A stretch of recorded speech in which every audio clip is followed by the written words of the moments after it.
Jamaah Jumat rahimakumullah, segala puji bagi Allah Subhanahu wa taala, Tuhan yang menciptakan alam dan seisinya. Salawat dan salam senantiasa tercurahkan kepada baginda Nabi Muhammad sallallahu alaihi wasallam. Kita selalu berharap kelak di hari akhir mendapatkan syafaatnya, sehingga kita diberikan keselamatan oleh Allah Subhanahu wa taala dan ditempatkan di surganya. Amin ya rabbal alamin. Pada kesempatan yang mulia ini, mari kita selalu meningkatkan takwa kepada Allah Subhanahu wa taala. Takwa berarti mengerjakan perintah-perintah Allah Subhanahu wa taala dan menjauhi atas segala larangan-larangannya. Jamaah Jumat rahimakumullah, kita diciptakan sebagai makhluk sosial, makhluk yang harus saling berinteraksi antar sesama untuk pemenuhan beragam kebutuhan kita. Manusia tidak bisa hidup sendirian karena bagian hidupnya bergantung pada manusia yang lainnya. Untuk itulah kadang kita menemui orang-orang yang harus meminjam atau berhutang untuk memenuhi hajat hidupnya karena hasil kerjanya belum sepenuhnya mencukupi kebutuhannya. Hal ini tentu lumrah karena kembali lagi kepada fitrah manusia adalah makhluk sosial. Agama membolehkan seseorang meminjam atau berhutang kepada orang yang dianggap lebih mapan.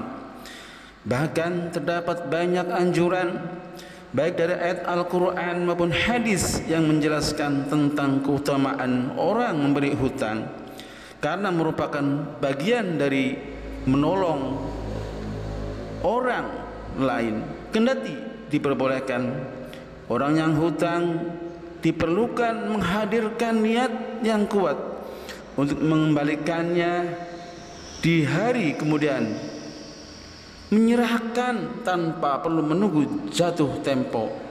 Tentu ini adalah kebaikan tersendiri. Dijelaskan dalam sebuah hadis yang diriwayatkan oleh Imam Bukhari, man akhudha amwalan nas yuridu adaaha adallahu anhu wa man akhudha yuridu ithlafaha aslafahullah.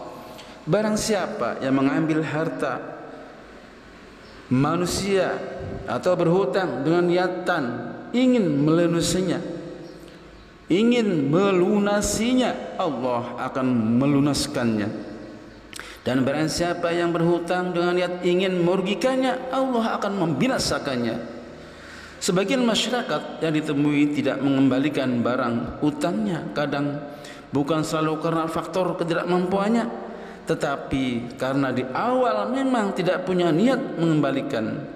Jemaah Jumat rahimakumullah, pemilik utang yang sengaja menunda mengembalikan piutangnya padahal sudah mampu, itu termasuk kezaliman sesuai perkataan Rasulullah. Karena utang yang tidak terbayar ketika masih hidup dan tidak ada yang melunaskannya, besok akan diminta ganti dengan amal baiknya selama di dunia sebesar hitungan-hitungan utangnya. Dengan demikian, apabila di antara kita ada yang utang, sudah semestinya membayarkannya saat sudah jatuh tempo. Jamaah Jumat rahimakumullah, orang yang memiliki utang perlu berfikir bagaimana beratnya orang enggan melunasi utang sehingga meninggal dengan masih menyisakan utang. Banyak hadis yang menjelaskan hal ini, di antaranya dalam sebuah kisah yang diceritakan oleh Al-Aqwa dalam hadis Bukhari. Suatu ketika para sahabat duduk-duduk di samping Nabi Muhammad sallallahu alaihi wasallam, tiba-tiba ada jenazah dibawa mendekat ke arah Nabi. Rombongan yang membawa jenazah meminta Nabi, "Ya Rasul, tolong Anda solatkan jenazah ini." Nabi bertanya balik, "Apakah dia punya utang?" "Tidak ya Rasul." "Apakah dia punya warisan?" "Tidak wahai Nabi." Mendengar jawaban di atas, Nabi lalu mensolatkan jenazah tersebut. Kemudian Nabi menjumpai jenazah yang lain. Mereka gantian minta Rasulullah mensolatkan jenazah yang mereka bawa. Rasul kemudian menanyakan, "Apakah dia punya utang?" Dijawab rombongan yang membawa jenazah, "Iya ya Nabi." "Apakah dia punya harta tinggalan?" "Ada 3 dinar." Lalu Nabi mensolatkan jenazah yang mempunyai utang tapi juga mempunyai harta warisan yang bisa untuk membayar utangnya. Yang ketiga, Nabi menjumpai jenazah yang lain lagi, permintaannya sama, mereka minta Nabi mensolatkan.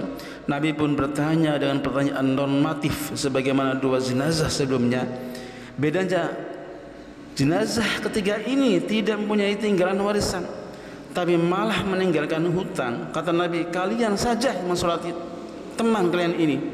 Sejurus kemudian Abu Qatadah mengajukan diri, ya Rasul, mohon engkau mensolatkan dia, aku yang menanggung hutangnya. Mendengar perkataan Abu Qatadah, Nabi pun baru berkenan menanggung hutangnya. Dalam hadis lain Nabi bersabda, man fariqur ruh hil jasadi wa huwa bari'un min thalathin dakhala jannah minal kibari wal ghululi wad daini. Barang siapa rohnya berpisah dari jasad sedangkan ia terbebas dari perkara tiga ini, ia pasti akan masuk surga, yaitu terbebas dari sombong, khianat dan hutang. Jemaah Jumat rahimakumullah, untuk menghindari kemungkinan buruk menimpa kepada kita, ada baiknya saat kita hendak berhutang memikirkan matang-matang terlebih dahulu, sekaligus menimbang terkait kadar kemampuan yang kita miliki untuk mengembalikan di suatu saat nanti. Di samping itu, bila memang harus berhutang, dibutuhkan kesungguhan niat dan ikhtiar yang kuat untuk membayar hutang di kemudian hari. Al-Quran juga sudah memberikan panduan agar setiap orang yang berhutang untuk dapat mencatat hutang agar tidak lupa. Hal ini dilakukan untuk mengingatkan ada hak orang lain dalam hutang yang disepakatinya, yang dipakainya. Allah Subhanahu wa taala berfirman, a'udzubillahi minasyaitonir rajim. يا أيها الذين آمنوا إذا تداينتم بدين إلى أجل مسمى فاكتبوه وليكتب بينكم كاتب بالعدل ولا يأبى كاتب أن يكتب كما علمه الله وليكتب وليملل الذي عليه الحق وليتق الله ربه ولا يبخس منه شيئا. Wahai orang-orang yang beriman, apabila kamu berhutang piutang untuk waktu yang ditentukan, hendaklah kamu mencatatnya. Hendaklah seorang mencatat di antara kamu menuliskannya dengan benar. Janganlah pencatat menolak untuk menuliskannya. Sebagaimana Allah telah mengajarkan kepadanya, hendaklah dia mencatatnya dan orang yang berhutang itu mendiktekannya. Hendaklah dia bertakwa kepada Allah Tuhannya dan janganlah dia menguranginya sedikit pun.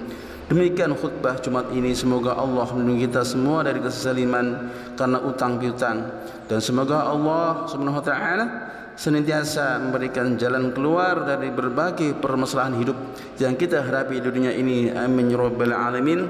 Barakallahu li wa lakum fil Qur'anil azim wa nafa'ani wa iyyakum bima fihi minal ayati wa dzikril hakim. Aqulu qawli hadza fastaghfirullahal azim innahu huwal ghafurur rahim.